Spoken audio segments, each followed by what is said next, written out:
दरोगा का ऑनलाइन आवेदन की जो प्रक्रिया है उसे शुरू कर दी गई है। इस वीडियो में हम आपको पूरी स्टेप बाय स्टेप प्रोसेस बताएंगे कि कैसे आप बिहार दरोगा का ऑनलाइन फॉर्म भरेंगे, जिससे आपको कहीं भी कोई परेशानी या कहीं भी कोई मिस्टेक नहीं होगी।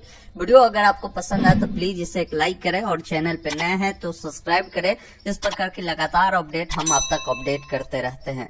अभी फिलहाल हम आपको पूरी स्टेप बाय स्टेप प्रोसेस बताते हैं कि कैसे फॉर्म को आपको फिल करना है। आप इनके ऑफिशियल वेबसाइट पर आएंगे जिसका लिंक डिस्क्रिप्शन में या जैसे यहाँ पर आएंगे तो फर्स्ट स्टेप आपका होता है रजिस्ट्रेशन करना होता है और पेमेंट करना होता है। जिस वाले विकल्प पर क्लिक करेंगे आपके सामने कंप्लीट गाइडलाइन आती है। जैसे यहाँ पर आपकी उम्र क्या होगी यहाँ पर बता दी गई। तो देखिए जनरल के लिए 20 है और अधिकतम आपकी 37 वर्ष है। फीमेल के लिए आपको 40 वर्ष है। इस प्रकार अलग अलग कैटेगरी की जानकारी आप यहाँ पर देख पाएंगे। एज आपकी जो काउंट होगी 1 अगस्त 2023 के अनुसार काउंट किए जाएंगे, इसकी जानकारी दी गई है। एप्लीकेशन फी की जानकारी दी गई है कि कितना आपको लगेगा। जैसे यहाँ पर ऑल कैटेगरी जो बिहार के बाहर के हैं उनको 700 रुपये मेल फीमेल का है। जनरल वाले बिहार के होंगे तो 700 रुपये देने होंगे। ओबीसी वाले भी होंगे तो 700 देने होंगे। वही कोई फीमेल होगी ओबीसी का तो उन्हें जो देना होगा यहाँ पर 400 रुपये है। हर कैटेगरी के फीमेल के लिए 400 रुपये ही है। SC/ST के लिए जो है 400 रुपये मेल और फीमेल दोनों के लिए है। तो पूरी जानकारी यहाँ पर भी आपको दे दी गई है। यहाँ पर आपको डिक्लेयर करना है, ऑप्शन मिलता है proceed to registration and payment का, जिस पर आपको क्लिक करना है। क्लिक करने के बाद आपके सामने एप्लीकेंट फॉर्म खुलता है। इसमें कुछ बेसिक जानकारी आपको फिल करनी होती है। इसमें कहीं भी आप कोई गलती ना करें, बाद में एडिट का कोई ऑप्शन भी आपको नहीं मिलता है। जैसे यहाँ पर आपको बताया गया कि एप्लीकेंट का फुल नाम लिखे, मतलब जो कैंडिडेट है उनका क्या नाम है। नेम होगा, अगर मिडिल नेम है तो मिडिल, अन्यथा जो लास्ट नेम होगा उनका जो भी होगा, जैसे कुमार होगा तो कुमार लिखिएगा, राज होगा तो राज आप यहाँ पर लिख सकते हैं। नेशनलिटी आपको यहाँ से इंडियन चुननी है। उनका जो भी मोबाइल नंबर होगा वो नंबर देंगे। उनका ईमेल आईडी को उपलब्ध करानी है। नीचे आना है, बोला गया कि क्या वो बिहार स्टेट के निवासी है तो यहाँ पर एस करें। अगर बिहार के बाहर के है तो यहाँ पर आप नो करेंगे तो जनरल में वो काउंट किए जाएंगे। इसकी जानकारी ध्यान रखिएगा। कैटेगरी आपको बतानी है कि किस कैटेगरी से बिलोंग करते हैं, साथ ही साथ उनकी जेंडर क्या है, मेल है या फीमेल है, उनका डेट ऑफ बर्थ क्या है। 10th के सर्टिफिकेट के अकॉर्डिंग बताएंगे। 1 अगस्त 2023 के अनुसार एज काउंट होंगे। उसके बाद नीचे आना है, क्या वह बिहार सरकार के एम्प्लॉय है तो एस करे, अन्यथा नो वाले विकल्प पर क्लिक करे।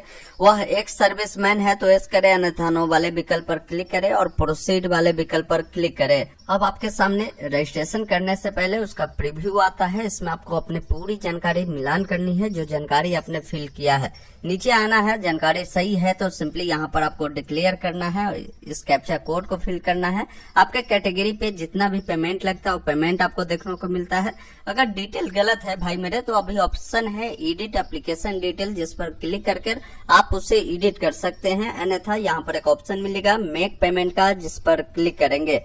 इस प्रकार आपको पेमेंट गेटवे पे रिडायरेक्ट करता है। ध्यान रखेंगे पेमेंट करने के कई सारे ऑप्शन आपको दिए गए हैं। आप बेटर यही होगा कि आप कोई भी डेबिट कार्ड का उपयोग करें, नेट बैंकिंग का उपयोग करें। आप चाहे तो यूपीआई का भी उपयोग कर सकते हैं। जो डिटेल आपको फिल करनी है उस डिटेल पे आपको जाना है।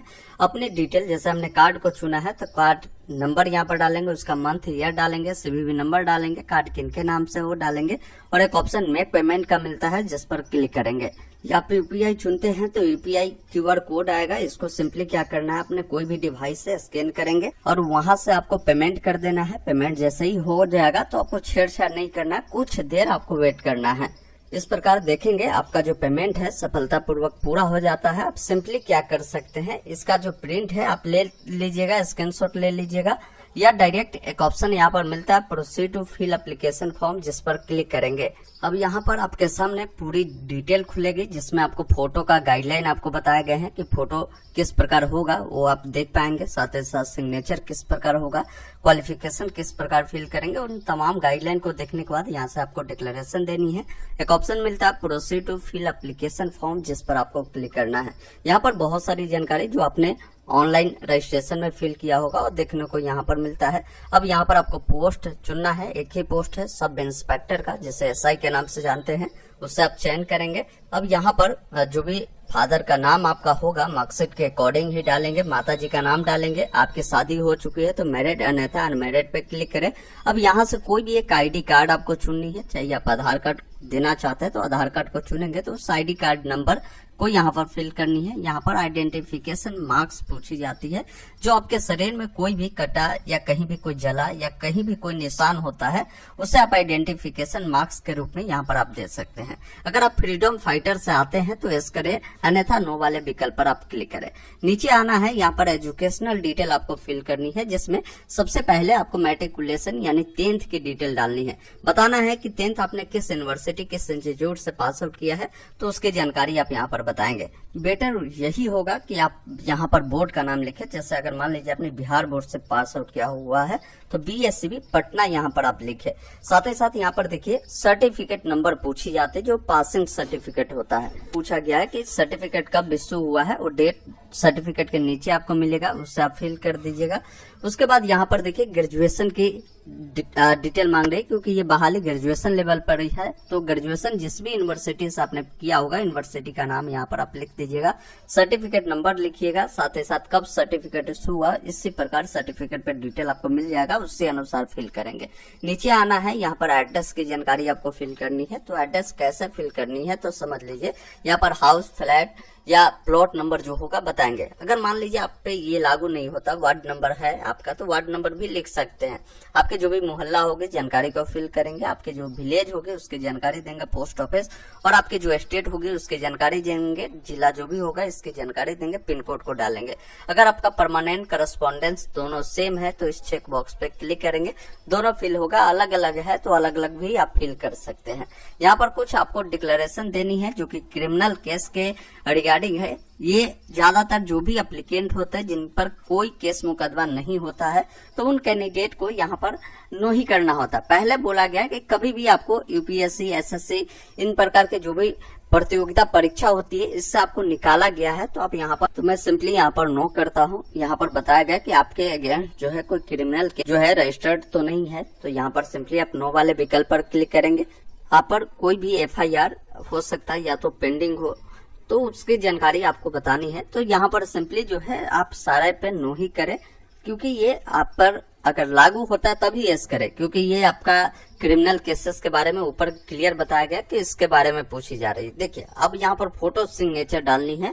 फोटो की जानकारी यहाँ पर दिया गया है कि फोटो आपकी 2 महीने से अधिक पुरानी नहीं होनी चाहिए, और फोटो का जो बैकग्राउंड है, आप में से काफी सारे लोग पूछते हैं। अब इसका कंप्लीट गाइडलाइन इनके नोटिफिकेशन के 12 नंबर पेज के 1 नंबर आप कॉलम पढ़ेंगे तो बताया गया है कि आवेदक का फोटोग्राफ रंगीन एवं 2 महीने के अंदर का खिंचा हुआ होना चाहिए, जिसका बैकग्राउंड जो होगा सफेद हो, जिसका केबी बताया गया 15 से 25 केबी के बीच में होनी चाहिए, JPG फॉर्मेट में होनी चाहिए। आपके सिग्नेचर की गाइडलाइन है हिंदी इंग्लिश में जो होगी, काली और नीली स्याही पेन से होनी चाहिए। ये भी आपका 15 से 25 केबी के बीच में होगा। एक बार क्वालिफिकेशन के बारे में भी आप आएंगे 2 नंबर पेज में बता दिया गया है कि अभ्यर्थी की जो शैक्षणिक योग्यता है स्नातक तो होनी चाहिए। स्नातक जो आपकी होगी 1/8/2023 तक अगर आपने पास कर लिया है तो आप इसके लिए अप्लाई करें, अन्यथा अप्लाई करेंगे तो अप्लाई तो हो जाएगा लेकिन वो मान्य नहीं होगा, ये आप ध्यान रखिएगा। आपकी उम्र की भी गणना 1/8/2023 के आधार पर ही होगा। तो पूरी जानकारी हमने बताया ना कि नोटिफिकेशन में दे दिया गया, जिसे आप देख लेंगे। इसी अनुसार सिग्नेचर आपको एक इंग्लिश और एक हिंदी अपलोड करना है और प्रोसीड वाले विकल्प पर क्लिक करना है।